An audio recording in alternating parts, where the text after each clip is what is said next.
بابەتی دووەممان لەسەر سەرکەوتنی یەکێک لە یانە وەرزشیە کوردیەکانە لە هەرێمی کوردستان کە یانی سلێمانیە کە توانی بێ بە پاڵەوانەتی تێنسی سەرمێزی عێراق و بە ئامادەبوونی وەزیری وەرزش و لاوانی عێراق جام و مەدالیای پاڵەوانبوونیان پێبەخشرا.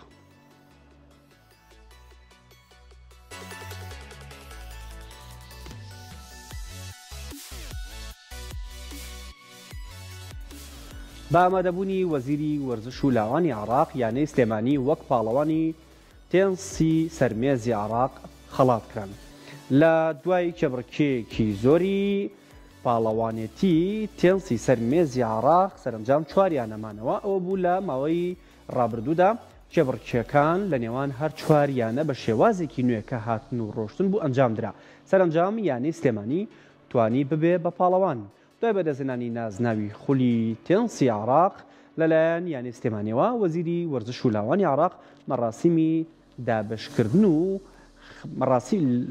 مەراسیمی دابشکردنی جام و مەدالیای پاڵەوان بە ئامادەبوونی ناوبراوە بەڕێوە چوو کە دکتۆر ئەحمەد مبارقە وەزیری وەرزش و لاوانی عێراق و جێگری سەرۆکی لیژنەی ئۆڵۆمپی عێراق ئامادە بوون لە مەراسیمەکەدا.